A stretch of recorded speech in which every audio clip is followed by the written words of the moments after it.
Research shows that retired NBA players are significantly more likely to have hip replacement surgery compared to those in the general public.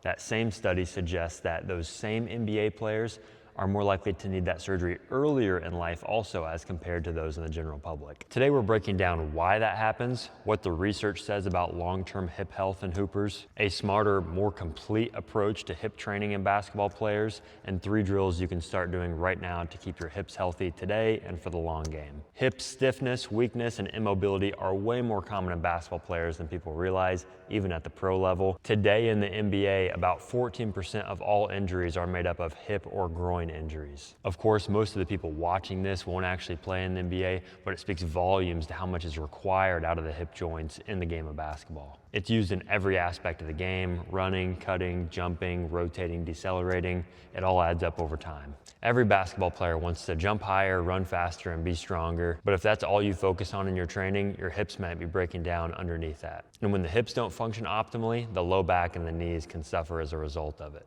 Another study showed that teenage athletes who play high-impact sports, which included basketball, show higher rates of structural changes in the hip, like hip impingement, when compared to non-athletes. These changes can be a good thing because they help you adapt to the movements needed in your sport. But also these changes make you more likely to have pinching and tightness near the hip joint and make you more likely to have hip labral injuries, which can lead to hip replacements down the road because of the repetitive loading and limited movement variability. This is why many hoopers develop hip issues even while they're playing or years after they stop playing. It's all about repetition without variability and a lack of a balanced approach. Strength and power training are much needed, don't get me wrong. You need to be able to produce that force to jump, sprint, and absorb contact. But when all of your training is done in a straight line, like squats, deadlifts, jumps, or lunges, and all of your on-court work is done in the same movement patterns day in and day out, your hips lose the variability that they need to stay healthy. Over time, you end up strong in one plane of motion,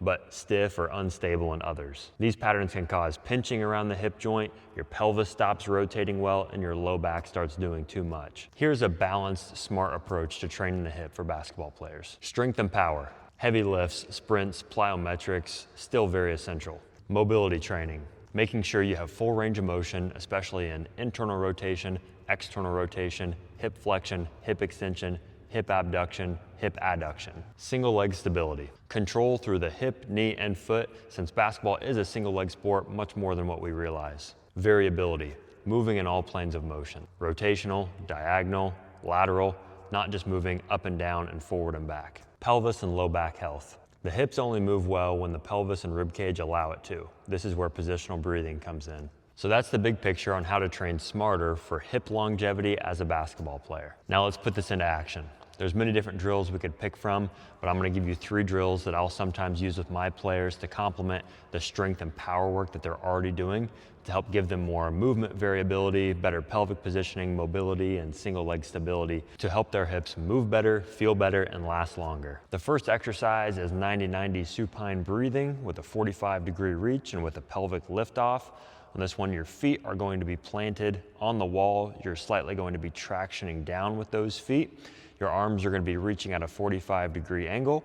You're going to inhale for about 3 to 5 seconds, and you're going to exhale for about 4 to 6 seconds. I want your exhale to be through your mouth and a little bit longer than your inhale.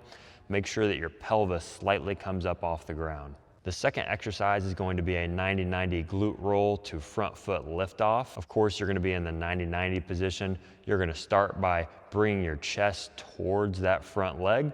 You are then going to drive that front knee into the ground to push your chest back up. Then you are going to lift that foot off and hold for about 3 seconds. The key here is driving your foot towards the ceiling. Our third and final exercise is multi-directional hops with a ground tap. You are going to tap with the opposite hand as the foot that is on the ground. You're not hopping around in any sort of pattern. The purpose there is to give you movement variability, and then you're reaching down to the ground to give you some more hip range of motion work. Basketball is one of the most demanding sports on the planet. You can't eliminate the stress that comes with it, but you can control how your body handles it. The players that move the best and last the longest aren't always the strongest players, but they are the most adaptable. They build strength and power, but also mobility and stability. They train to perform and to protect. So if you've had even a minor hip, groin, hamstring tweak, or tightness that won't go away, and you want to have healthy joints when you get older, don't just ignore that. Start working on your mobility, your stability, your single leg work, movement variability. Do that today. Your body and your future self will thank you. If this helped you, hit the like button and subscribe for more breakdowns like this one. And if you want to build a body that performs and lasts, grab my free guide, the link's in the bio. Fix the foundation, elevate the game.